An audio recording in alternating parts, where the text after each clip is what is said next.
Hi, everyone. My name is Kathy Markove, and I am your presenter for today.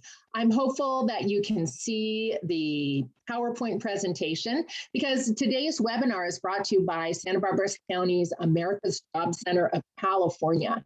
And this is going to be posted on their YouTube channel so that anyone can see this if you're not able to be with us today.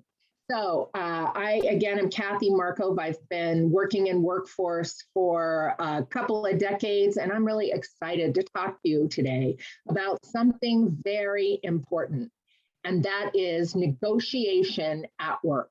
What we're looking for is how do you get positive outcomes, not just for you, but for everyone involved. This is a very important career skill, and I'm going to talk to you and give you some strategies and techniques and some resources on how to really develop your negotiation skills at work. So, Peter Landau said, in the workplace, your ability to negotiate is equal to your success and your happiness on the job. So we spend so much time at work, and there are things that we want, things that we need. And what we want to be able to do is be able to actually talk about them. And this is what we're talking about today, right? There are times when we need to negotiate at work. And I want you to start to think about negotiation as really a focused conversation, talking about finding common goals and how to reach them.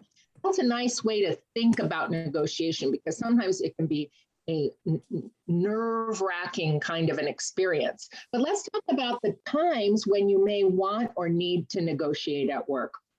The first is, of course, during the recruitment process, right? In an interview, you're trying to learn as much about the employer as you are learning about them. And when you actually get the job offer, so those are actually a little bit different things. One of the things that really is a best practice for interviewing is to use great caution talking about salary and benefits. Of course, everybody wants those questions answered right away. And if the employer has not put anything about that in the job description, or often you'll see things that say something like,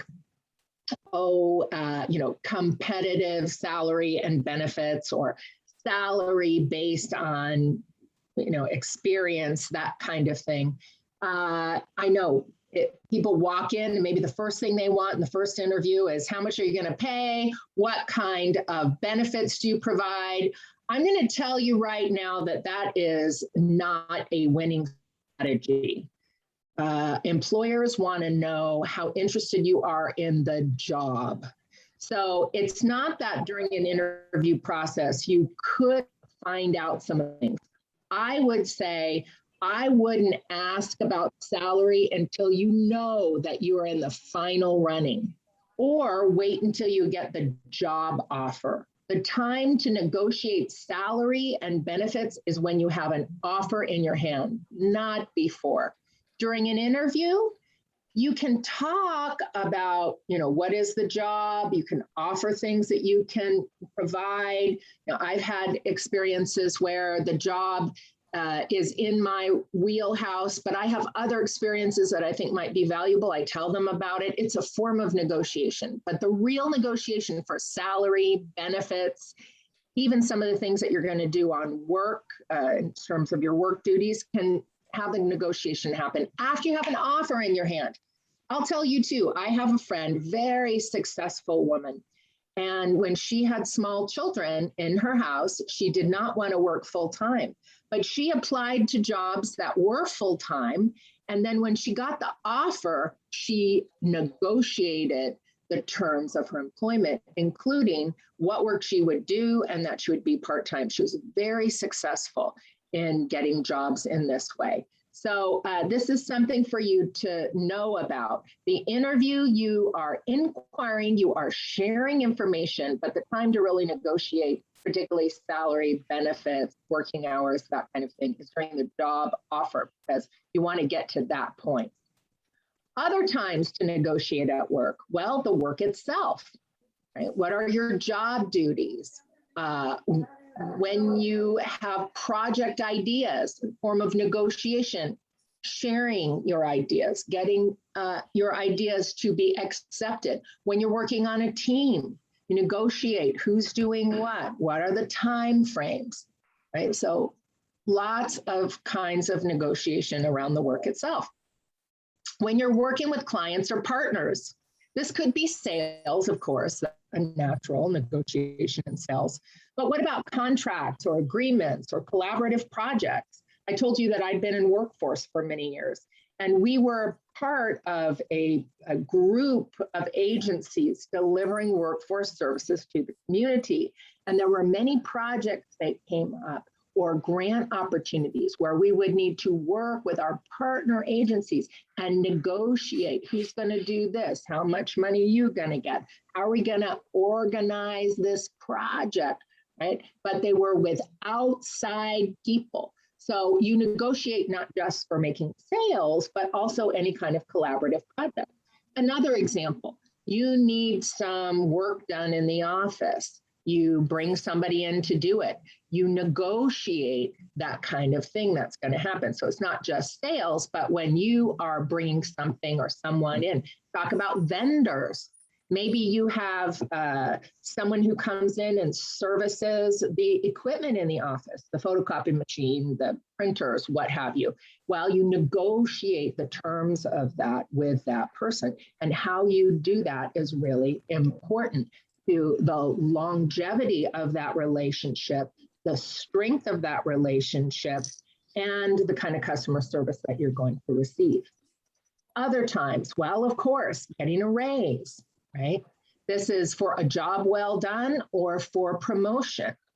Not everybody wants to be paid more. I know that seems trite, maybe a little cold, but it's important to remember everybody, even people who are making a lot of money, they want more money. Everybody wants a raise. And it's really important to be aware of how you negotiate and when you negotiate for either a raise or a promotion. A promotion, best practice, you should be able to, you should go through an application process, an internal application process. So in some ways, it looks a little bit like recruitment, but you may want to negotiate for increased salary, change of work duties, making sure that you're not doing 2 jobs, that kind of thing. Or if you are, that you get more money. These are all points in negotiation. But of course, a time to negotiate at work is when you want a raise, either for a job well done or promotion. You know, it's important to remember, though, if you have an expectation about something that you would like or want in the workplace, you have a responsibility to yourself, to your superiors in the organization, to do something about it, but also to perform in a manner that would lead to that certain expectation. So many times, I serve on some nonprofit boards, but many times I have seen this happen. An employee is recently hired, like less than a year, maybe 6 months, maybe 4 months, something like that. And they want a raise. And they feel like, well, I've been here every day. I've done my job. I want a raise. So one of the things we got to think about with our negotiation tactics, and I'm going to give you some things to develop and learn about in terms of how to be a better negotiator, is be really clear on what your expectations are and are they reasonable.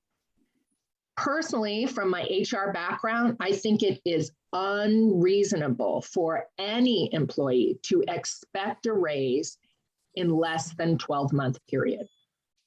So a lot of people don't like that, but you should have negotiated a higher salary when you were hired.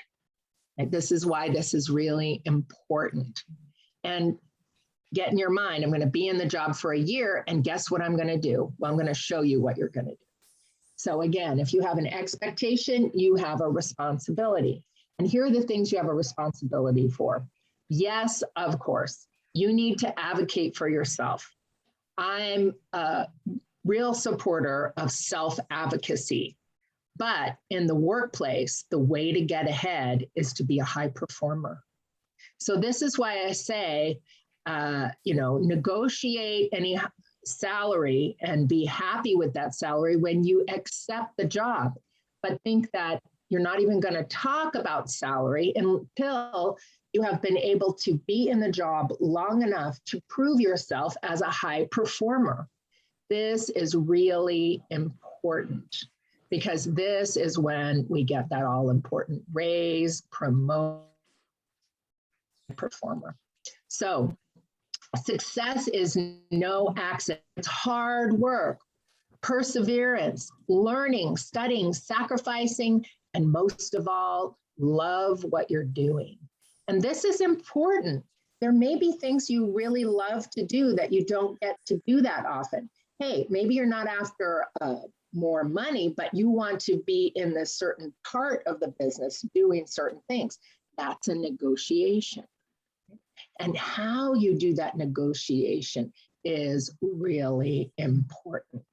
So I love this quote too. It says, if we look at those who are the most successful in the world, persistence is the common denominator. So when we're thinking about negotiation, this isn't just a one-time conversation where you go in and you lay it out and you give your boss an, I'm going to quit if I don't get $5 more an hour, or you have that conversation and then you go around disgruntled because you didn't get what you wanted. This is not professional behavior, and this is not how things are really taken well in the workplace. But being persistent with the quality of work that you provide, persistence in learning as your career develops really what you love to do, and persistence in finding opportunities to do that is really important. Because when we define negotiation is one or more attempts to reach an understanding and agreement through discussion. So don't think of negotiation as just that one meeting, or I'm having my performance review and it's my only time to negotiate a higher salary or different work duties, that kind of thing. It's probably going to take you many attempts. I teach supervisors, managers, organizational leaders in the art of supervision, right? How you work with people, performance management. And I hear story after story of people coming in and kind of laying down the law, I need more money or I'm going to leave. And their boss often is a little bit in the deer in the headlights because they need a lot of agreement from their superiors or from the budget in order to make that happen. And employees are impatient. They want it right now. We need to remember that those kind of expectations at work require not a conflict, and we'll talk about that in a minute, but a negotiation that is ongoing. And that if you have an expectation, you need to be able to demonstrate that with the responsibility of taking on the work in a manner that is in line with the organizational values. And likely that means that you're going to show up in a professional, non-emotional way. There's a great book. It's called The Art of Persuasion. And Bob Berg, these are sort of his really big kind of things with regard to negotiation. You want to be polite. You want to be patient. You want to be persistent. Most of the really great things that we get out of life are things that evolve over time that we've worked for. So, if you're getting into a new field, don't expect to be making the money that you want, but expect to be learning, growing, developing, and to be in negotiation for better terms of working, whether it be salary, hours, all of that kind of thing. I have a friend who has moved into the fitness industry. And this person is relatively new in the industry, like last year, and got hired at a new gym, very excited about it, but unhappy that they're the ones who work the hours that are the least desirable. But then I asked them, tell me about the other trainers. And they said, well, I'm the only new one. Everybody else has worked there for 5 or 6 years. So yes, this person wants to have better hours, better terms of employment, right? But how do you think that person who's been there for 5 years would think if you just walk in as the new person and take over all the best times? Right? You haven't been there long enough. You haven't proven yourself. It's always important to try to think like the person you're negotiating with and understand what their perspective might be. And I shared with this person that, as having been a leader myself in an organization, it's not that they wouldn't want to have everybody working the best hours, but they can't. And they're trying to juggle not only you, but how the other people will feel as well. They're looking at the whole team and trying to balance it out. So be polite, be patient, and be persistent. What we're really talking about here is respect. And I do a lot of work in organizations about corporate culture and really values in the workplace. Respect always rises to the top. If it's not the top value that people want at work, it's 1, 2, or 3. It's in the top 3. And this is really, really important that we enter into any negotiation where we have something that we want or need in the workplace, that we do it with respect. This is the foundation, really, of professionalism at work. And poor negotiation skills limit your ability to reach agreement. So again, be polite, be persistent, and get into that conversation that might take time, be patient. So you can learn to be a better negotiator. And in order to do that, there are a few things you need to know. First, use your head. And this should have first, right? Think strategically. Learn to think strategically prior to entering into any negotiation. Practice to develop your negotiation skills. There's opportunities everywhere. Go to the grocery store, go, with your family or friends, negotiate things with your neighbors. You need to practice developing your negotiation skills. And remember that attitude is everything. And I'm gonna detail each one of these for you here. So let's start with using your head, thinking strategically. So this is a definition of being strategic, is thinking through things rationally to analyze critical issues that impact your long-term success at reaching your goal. Thinking strategically allows you to be intentional and resilient when pursuing your goals. Right? So people say, oh, I want a raise. Yeah, but think about it more long-term. So you want a raise to demonstrate your success in the organization so you can get a promotion, so that you can move on to higher level jobs. Think long-term.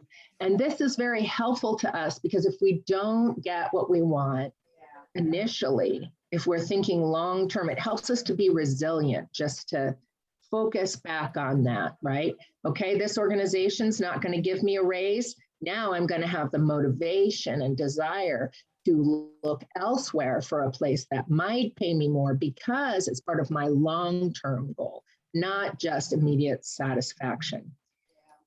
Taking time prior to any negotiation situation to think strategically is really important because it helps you be prepared. You cannot go into a negotiation blind without context, right? Fitting what you're asking for in the bigger picture. No level of negotiation skills will help you, right? So again, I told you I work with these nonprofits, and I had a staff member call of an organization with 3 employees, the executive director, program manager, and the receptionist. It was the receptionist. She was in her early 20s, recently graduated from university. It was her first professional job. And she called me because I'm one of the board of directors. I am the one that sort of leads the human resource function for the organization. She was very unhappy. She'd been in the job for 6 months and she'd shown up every day. By the way, her supervisor told me that she had been late, but she was there every day. She thought she was doing a great job. It wasn't that she was doing a bad job, but she hadn't been there long enough to learn everything. She needed to be through, the whole cycle of a year for this grant-funded project. But she was very upset because she didn't understand why she wasn't getting a raise, why she didn't have unlimited vacation, why the organization didn't provide her with free food like Google and Amazon did. I listened to her, but here was a chance for me to manage her expectations. I said to her, what happens? When you go on vacation, what happens? She said, well, the executive director or the program manager have to sit at the front desk. So do you think it makes sense that you would have unlimited vacation when you are not there? The executive director has to sit and answer the phone and can't do their job. And, she had not thought strategically about that. That was an unreasonable expectation for that organization. I said to her, you've worked on some of the documentation for the budget. How much of that budget do you think could go to provide you with free food every day? And she knew that the budget was very, very tight. And so she did not have an answer for that. So at the end of the day, I told her, I said, the organization values your contributions, but if you want unlimited vacation and you want free food, maybe you should work for Google and Amazon. So this is important because you need to think strategically. And if you have a lot of expectations from your organization, but in reality, that is not an organization that's going to be able to provide that to you, then you need to think about your long-term strategy, right? Maybe your long-term strategy isn't to sit there and argue and be unhappy, but to get a strategy to move on to a place where you get those things that you want. So you need to do some research, right? You need to know what's possible. You need to understand who you are negotiating with, because it may not be the person you're meeting with and that's sitting in front of you, but their superiors. And in this case of this, newly hired receptionist, the executive director would have to negotiate with the board of directors for those kind of benefits. And there's no way that in such a small organization that was just happy they had enough money to hire a full-time receptionist was going to be providing all these other things. So you want to think through your limitations. And if you don't get what you want, what are you willing to compromise on? So understanding the other side's goals and objections are very important to your position so that you can position the request in a way that will help the other people that you're negotiating with meet their goals. So if you don't know what they want, then think about, maybe the first meeting, not even bringing up what you want, but ask a lot of questions to understand what it is that their limitations are. People love to talk about their situation, and they will appreciate, if you listen actively, they will truly appreciate that you're demonstrating that you care about them. So this is all part of thinking strategically and really understanding the opportunities, but also the limitations of what you're trying to accomplish. I love this quote by Henry Ford. It says, whether you think you can or you think you can't, you're right. So this is another call for really sitting down and mapping it out and thinking strategically as you enter into a negotiation. And Terry McKenna, I'm on his email list. He has these wonderful quotes, and he says, the essence of strategy is choosing what not to do. So in the example, I think this young woman hadn't really thought out these really demands that she was making.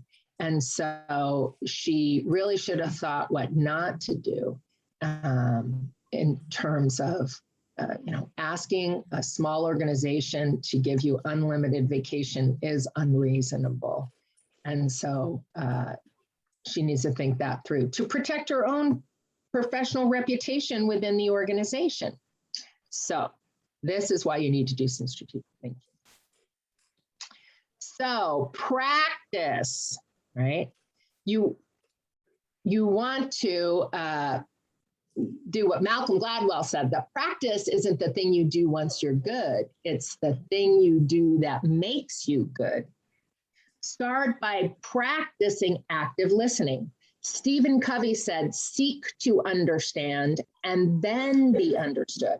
I love that quote because so many times we enter into conversations where we're really trying to persuade, that's negotiation, right? Someone to do something. If you seek to understand first by asking a lot of good questions without revealing what it is that you want, you learn more, right? It puts you in a better place to be able to ask for what you want. So seek to understand and then be understood. So that means that you actively listen and watch the body language, the tone of voice. Sometimes those are even more telling than the words themselves. So real communication is getting to mutual understanding, that both parties understand the situation in the same way. Doesn't mean that they agree, but they understand. So what we're trying to get to is mutual understanding. So you need to get your message across clearly and effectively, and paraphrase what you heard until the other person says, yes, that's what I meant. Then share your point of view. This helps you with the next skill to practice.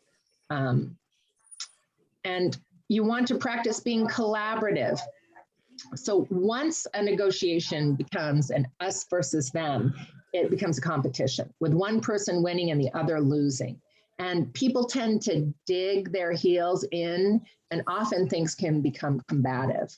So you really want to be empathetic to the other person's point of view. So this is another thing to practice. Practice empathy, right? Really work at understanding how others feel to be able to find what we like to say, a win-win situation, right? You don't want to get your boss in particular into a lose situation, or thinking that you are not a team player because all you're thinking about is yourself, right? So you really want to practice empathy and working towards getting to win-win. Negotiation comes down to being a decision maker. So practice being a decision maker.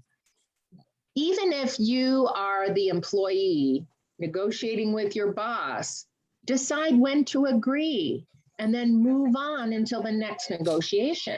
And in my example, this young receptionist actually agreed that she could understand why this organization couldn't provide her with unlimited vacation time, right? She also understood that there was not budget for food for her every day. So this was important. I'll tell you a little end to that story. She did get a raise and she stayed with the organization for a couple of years, but we knew it wasn't a fit for her and she knew it wasn't a fit for her as well. But she did good work and we did give her a raise, but we didn't provide unlimited vacation, nor do we provide her with meals every day, because it was unreasonable, right? But this was her first time in a job, and she needed to learn that, to learn to be thinking like the organization and to be able to practice active listening, which she actually did a good job of, and communication that is professional, getting to mutual understanding, learning to be collaborative, learning to develop empathy, and being a decision maker. Billy Cox says that successful people practice while others play, but those who practice today get to play the game they love at the highest level tomorrow. So I love this quote because it really speaks to the idea of practicing your skills. Being able to ask for what you want and get it is really this art of negotiation, but it doesn't just happen. You need to practice. Likewise, if you want to do what you want to do, find that job that you love, I'll tell you honestly, it doesn't just happen overnight. I once had another young employee that I had. She was probably 23. She was really good at her job, and I loved her. And I remember we had a really good rapport. She came into my office one day, and she was a single mother. She had gotten pregnant in high school. She was working full-time, going to school full-time, raising her daughter alone, and she was frustrated. And, I was 20 years her senior. I have undergraduate and a graduate degree, plus certifications and years of experience on top of what she has done. And she was lamenting in my office, oh, look at you, you have everything, you have this, that, and this. I said, yeah, but when I was your age, I didn't have all these things. I had my undergraduate degree, but I didn't have a master's degree. I didn't have the years of experience that I have now. So again, this is sort of speaking to being patient, and persistent, but you practice today and you, eventually hone it down till you get to the point where you get to do the things that you love to do, but it happen overnight. And it is negotiation. So yes, you can learn to be a better negotiator, and attitude is everything. So one of the things I've kind of talked about a little bit, and it comes from some of these books that I'm sharing with you, is be dispassionate, right? Remind yourself that this is just business. Because if you get overly emotional, it shows that you're no longer in control, and it gives the other person the upper hand. Don't think in terms of winning. I mentioned that before. If you walk into a negotiation with an attitude that you're going to win, then really you've already failed. So this isn't about competing. It shouldn't be adversarial. Instead, you should go into a negotiation with a clear picture of your goals and objectives. And remember, it has to be collaborative. So you're not beating someone winning, you're working with them for the best possible solution for both your interests. Adopt a helpful attitude. How can you help the other person? Be aware of what their needs and express how what you want will meet their needs. So for example, if you're looking for a raise, share that you are considering changing jobs in order to make more money. And this may be more interesting to your boss than just, I need a raise. The people like to retain their talent. And if you've been a high performer, they may be more willing to give you a raise if you share with them your need for more income and that you are thinking of leaving. So this is when you start to think about, how can I be helpful to my employer? They don't want me to leave, so I don't want to put them in the corner. Don't say you're going to leave if you're not really thinking about that. But if you really want that raise, you have been a high performer, right? Have all your ducks in a row and share that, I have value to other employers and I'm just asking you for what I need. So this is really important. Think about what their needs are. But whatever you do, don't make threats, right? Maintain that attitude of professionalism. Remember that you're in the workplace and you're going to have to continue to work with these people. So burning bridges will just leave you stranded. Be resilient, right? We talked about resilience a little bit, but perhaps you didn't get the raise this time. But if you hold on to resentment and adopt a bad attitude, then for sure you'll not get that raise or promotion the next time. And unfortunately, I've seen this played out so many times when people went for a promotion or applied for some job and didn't get it, but they're still in that workplace, and then they just have a terrible attitude. And I talk with supervisors and leaders about the best way for them to manage people who didn't get the promotion. And so it takes both sides there, but it's very important not to hold on to grudges. And remember, it's just business. And, you know, sometimes things in the workplace aren't fair, but we need to be able to have a professional attitude no matter what. Nothing gives a person so much advantage over another as to remain cool and unruffled under all circumstances. And people are watching how you respond to things because your attitude defines your altitude. And people don't care how much you know until they know how much you care. So if you've done that strategic thinking, you've practiced your skills, and you adopt this attitude always with what is going through the other person's head or what could be the other person's situation, you'll be much better prepared to be successful at negotiating what you want. Now, let's look at one more thing. What if it doesn't go well, right? Or what if it does go well? There's another step, and that is learning to be better next time. Even if you got what you wanted, maybe you weren't happy with the emotions that you demonstrated, or maybe you didn't get everything you wanted, or I don't know, or maybe through it, you are worried that you damaged a relationship. So after any time of negotiation, you need to ask yourself these questions. How far away were we from reaching the goal? What are the factors that held us back? Did we have all the information needed to create the right goal? And if not, what information did we need? And where can we get it in the future? Was the goal reachable? Was it the right goal? You know, employers are looking at things like reasonableness. Is it reasonable? Again, going back to raises. You know, a lot of times people come in, they might even be a high performer, but they've been there less than a year and they're asking for a raise. And what the supervisor might be thinking about and can't even say is that I've had people here for 5 years who you're already making the same amount of money that they are, and they're not happy. If I raise you up, then what is that going to do to the whole team morale? Now, these are the kinds of things that leaders and organizations begin to think about. Now, you might say, well, how do they know how much money people are making?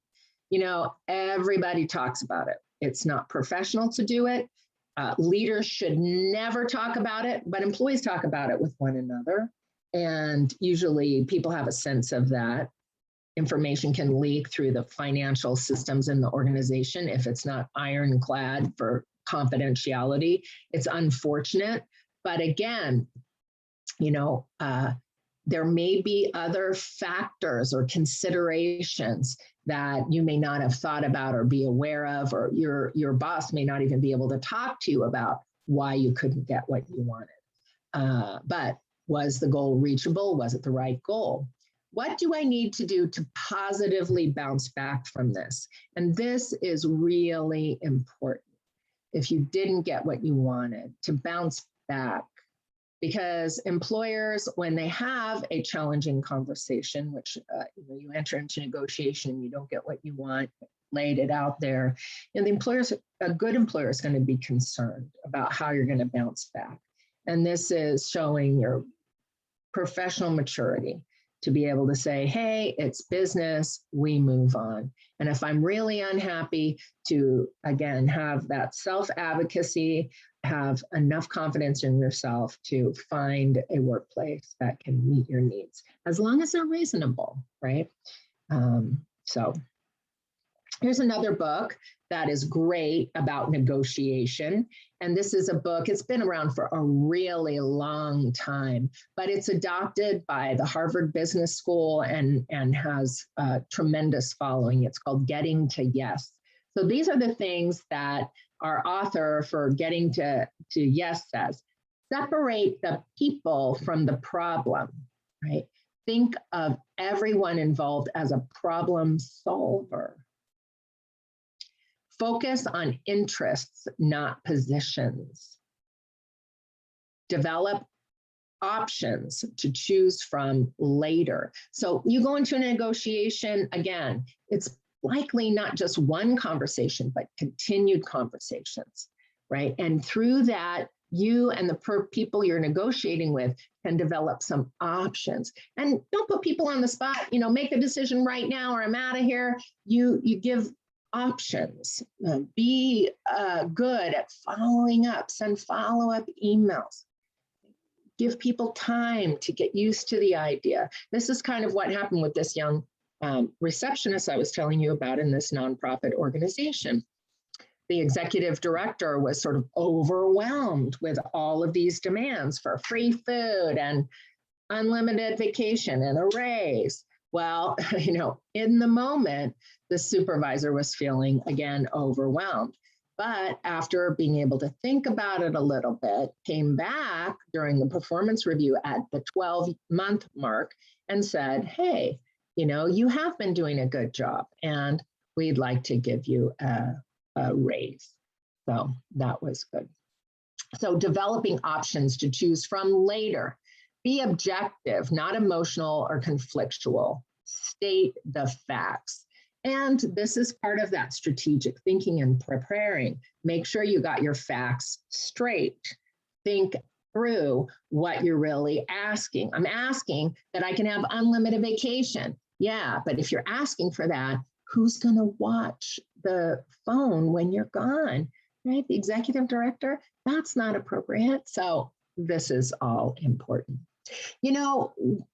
We find that we're negotiating a lot all the time, but the question is, how well are you negotiating? Are you negotiating or are you in conflict? This is very important for you to clarify. And conflict is the interaction between parties who perceive incompatible goals and interference from each other in achieving those goals. If you go into a negotiation thinking, oh, well, they have different goals, I have to fight my goals, right? No, it's about perception. Really, the art of negotiation is changing the perception so that everybody sees that these are everybody's goals. Back to that young lady who wanted the raise. In fact, the executive director had this goal of wanting to keep her employed, and that, he was willing to, given some time and given some budget, give her that raise, because it also met with his goals may have been different, but they were compatible. She wasn't willing to look for another job and he wanted her to stay. So how can you find that the perception that things are incompatible makes it a conflict? But how can we change the perception? Because I've done a lot of work on conflict and managing conflict in the workplace. And I love this quote. It's from Thomas Crum from The Magic of Conflict. And basically what it's saying is that conflict is natural. It's neither positive or negative. It just is. It's an interference pattern of energy. And what they talk about is that nature uses conflict to create canyons, mountains, pearls, beaches. And so it's not avoiding conflict, but it's how we use conflict to bust those perceptions, to find common goals, right? And this is really what negotiation is about. realizing it's not a conflict, but it's a way for us to make some better decisions by really understanding each other's positions. So this is an approach to conflict that moves it into negotiation. In fact, I have a class I teach called Conflict and Negotiation in the Workplace. So these two topics really go well together. And when we're talking about conflict, this is a very well-known theory about conflict, and it's really looking at the importance of achieving a goal versus the importance of relationship. So in terms of you achieving your goal, the question is, how assertive are you willing to be? And in terms of the importance of the relationship, how cooperative do you want to be? You know, ideally, we want to get our goals met and develop and maintain those relationships, which means that we find a way to collaborate. Collaboration takes time, a lot of conversations. Right? You don't want to be down and avoiding. So you're in a job, you're unhappy because you know that other people have gotten a raise and they don't perform as well as you do. Even your performance appraisals are better than theirs. So you sit and wallow and have a bad attitude. No, begin the conversation. No, it's not just one time of putting it in your supervisor's face, but you know, slowly get to understand the supervisor, advocate for yourself so that you're able to achieve your goals and still build and maintain that relationship. So when we're negotiating, we got to think about that. How assertive am I willing to be and how cooperative do I want to be? And it's that balance. With ultimately, negotiation happens in collaboration. So these kind of questions really make that difference between being in conflict, right? You're competing with one another, or you're even accommodating. That's when I yield and then I resent it, right? We can go back and forth between accommodating and competing, passive aggressive behavior. No, we really want to be assertive and cooperative. And again, this takes a lot of time. So negotiation, it's about cooperating and connecting and being a bridge and assisting one another and lots of communication, demonstrating respect. All of these things are what negotiation is about. I love this quote. I talk about it a lot. And it's very important when you're entering into a situation where you're negotiating anything, even if you're negotiating responsibilities as part of a team. People will eventually forget what you did. They will eventually forget what you said, but they will always remember how you made them feel. Now think about that. You know, feeling is the aftertaste, the flavor that we get after something. And so everyone has that feeling sense after something happens. So it's really more important how you do something than what you do. And you should be advocating for yourself, your point of view. Your organization wants and needs you to negotiate all the time, but you have to do it in a way that maintains your professionalism, your professional reputation, and supports the concept of mutual respect in the workplace and making sure that people feel good about the interaction. So it's an art. Negotiation is an art. It can be a very delicate art. And here are some steps to kind of pull this all together. You want to listen to the other person without taking it personally or judging them. Right? Remember, seek to understand and then be understood. You've got to open up your mind and not make a lot of assumptions. You know, assumptions make an ass out of you and me. That's why assumption, if you spell it out, ass, you, me. So we need to be sure that we are listening without taking it personally or judging. Describe the situation as a mutual problem by finding the common wants, not necessarily what we have, but what we want in the future, right? Negotiation is a future-oriented activity. You want to offer to work out the differences. So you go to your boss, you ask for a raise, and you find out, oh, there's a policy that the organization doesn't give raises in the first 12 months of being in the organization. Okay, maybe what you want to do is say, okay, what do I need to do in the next 3 months to make sure that I get that raise? And listen to your boss and, talk it out. Say what's reasonable. Are they giving you reasonable expectations? Are your expectations reasonable? Work it out so your boss knows that at that 12-month mark, when you get your formal performance appraisal, that you've already had that conversation. You're looking for that raise, right? Brainstorm, evaluate, and decide on alternative solutions together. This is important, kind of what I was just describing if you're trying to get a raise, but let's say you're pulling a team together and you're trying to figure out the plan of action, who's doing what. This is get into that conversation. Negotiation takes time, but if you don't have those conversations up front, it's going to take a lot longer to get to the outcome you want, because you'll probably make some mistakes if you haven't done all of this. Deciding on alternative solutions together. Plan how to implement those solutions, and then hold each other accountable and follow up. So these are the steps to successful negotiation. When negotiating, it is important to do the following things. First, you want to respond versus react. And this is really what I've been talking about. It's a very important professional skill to respond to things rather than to react. We're all emotional. I remember my early career, I went to an all-girls private boarding school.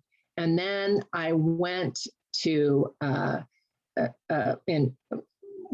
my first work experiences were all like female bosses, female.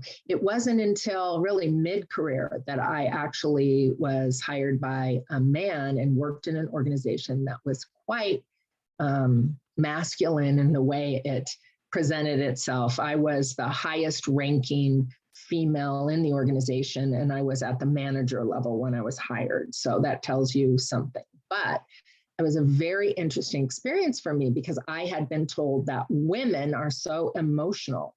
And what struck me is the strength of emotions that men had at work. Everybody is emotional. Everybody can react to situations. And it really takes us to be professionally mature to learn to respond rather than react by asking some good questions, holding your cards a little tighter, going home strategically thinking it and planning out how you're going to respond much better. Diffuse and disarm those emotions. If someone's coming at you, how can you be that solid rock that calms the situation down, even if that means let's agree that we'll talk about this tomorrow and set a time and do it.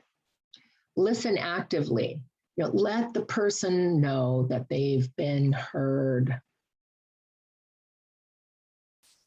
Establish agreement on anything. I mean, even if you just agree, hey, I think we disagree on this topic. Do you agree with that? Yeah, I agree, we disagree. Good, because that is the foundation for more agreements. Stay calm and cool. Don't try to prove that somebody is wrong. Maybe you need to step back again with the idea of responding rather than reacting. Do a little more research, come back. Remember, we've talked about being persistent in negotiation, which means that I think it's unreasonable to think the first time you sit down, you're going to get everything you want. But just know that if you stay calm and cool, keep the relationship strong, agree to disagree, step back, do some more strategic thinking, come back to it, that you'll be in a much better position to get what you want. Get to an understanding and ultimately an agreement on what both parties want. So this is very important. How can you both get what you want? Learn from each negotiation to perfect your ability to get what you want. And this is, of course, the fourth thing that I was talking about, what you need to learn from thinking strategically, practicing, being able to manage your emotions and your attitude, and then learning what went well, what could I have done better. I used to do some work for actually volunteer work, it sounds crazy, but for PG&E. It was my staff and I, when I was working workforce, would help them run a very, very big job fair. And I was fascinated that at the end of it, anybody who had worked, and there were other agencies that were working on this too, and it was late at night, we'd end at like 7 o'clock at night, but they always told us you have to stay till 8. Now they provided food and they made it nice, but the entire group would get into an auditorium and they would do alphas and deltas. Alphas, what went well, what went poorly. And I thought that was brilliant. They didn't wait, they did it right then. Everybody knew, even though the event ends at 7, we won't be able to leave until 8 because we have this wrap-up meeting. And that agenda was always the same and very simple. There'd be a facilitator with a whiteboard and they'd just say, what went well? List them all down. What didn't go well? List them all down. Right? What would you do next time? List them all down. And these notes were kept so that we did this like maybe every 6 months. The next time we went, the first planning meeting, we were negotiating who does what, when, how, where. We'd pull out those notes. And we were tracking what we were doing. So we were learning to be better every time. And this is an excellent practice for us to think about, particularly in negotiation, because negotiating is the way that you get what you want. And, this is great. You should advocate for yourself as long as it's reasonable, but you need to learn from any situation, even when it goes well or not. So we all want bigger, better things in our life, and learning to negotiate what you want now and over time will allow you to achieve it. I love this quote by Arthur Ashe. He said, start where you are, use what you have, do what you can. So just persistence. And just like I shared with you about that young lady who worked for me, who was lamenting that, she was taking care of her daughter and she was not where she necessarily wanted to be in her life. I'll tell you what happened to her, because this was like 15 years ago. She actually, the organization that we work for, there wasn't a lot of promotional potential for her. She actually needed more training and education. She took a job with the San Luis Obispo Department of Social Services, where they provided 6 months of training. And she has actually just really thrived in that environment. So, she had to step back. It was a pay cut, but she now is much farther ahead than she ever could have been in my organization. And she's thriving and doing well. So these are the kind of things that we're talking about. Even if you go into negotiation and you don't get what you want, at least you learn the limits of that organization or that group of people, that team, that project. But, start where you are, use what you have, do what you can, and never, ever give up, because you can realize your dreams when you learn to negotiate and to advocate for yourself and do it in a way that demonstrates your positive attitude and professional maturity. So that's it. Thank you so much for joining us today. On this slide is a SurveyMonkey evaluation of this particular program. What I'm going to do is I'm going to stop sharing, and I will put that link into the chat if you want to take that evaluation. And I want to thank everybody for being here today. It's always my pleasure. I love doing these workshops. And there is the evaluation. I'm going to stop the recording and I will leave it on for anybody who wants to ask any questions. But thank you so much. It's my pleasure. Good luck. Go out there and get what you want through negotiation.